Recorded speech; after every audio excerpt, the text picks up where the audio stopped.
Opisyal na disposisyon ng armas at kinatawan ng Cordillera People's Liberation Army, pinangunahan ng Office of the Presidential Advisor on the Peace Process sa Camp Bado Dangwa sa Benguet. Narito ang ulat ni Jonathan Llanes ng PTV Baguio.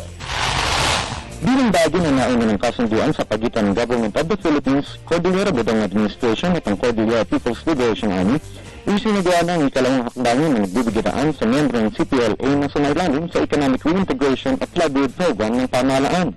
Sa panginginan ni OPAP Director for Peace Accord Alexander Umpar, Benguet Governor Nestor Ponglan, at Police Regional Office Cordillera Director Benjamin Magalong, formal lang pinamahagi ng mga miyembro ng CPLA ang ilang mga armas na sumisimbolo ng kanilang pagsapit na sa pamahalaan. Sa ilalim ng nasabing kasunduan, nakatakdang may talaga bilang mga force guard sa mga miyembro ng CPLA makaraan ng integration ng ilan sa kanilang mga kasama sa Sandatang Lakas ng Pilipinas ang naibahaging kabuhayan o job placement sa data ng pamahalaan. Aside from yung integration ng 168, meron pa mga 300 plus na mga forest rangers na employ ang DNR. At ito yung sa Benguet side, ito sila. No? At magkakaroon pa lang sila ng orientation. Kaya nakita mo kanina, yung sagot ng isa, strike force sila, gano'n. Kasi hindi pa nga niya talaga alam kung ano pa talaga yung trabaho nila.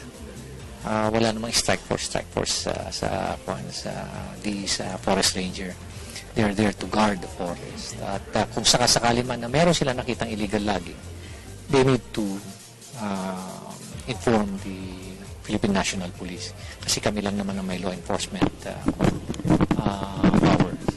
Ang nasabing hakbang ng pamahalaan ay base na rin sa hangarin ng nagkadalang panig na isailalim ang 1,199 na miyembro ng CBA, CPLA bilang isang legal entity para sa socio-economic development ng mga ito sa iba't ibang lugar sa Cordillera.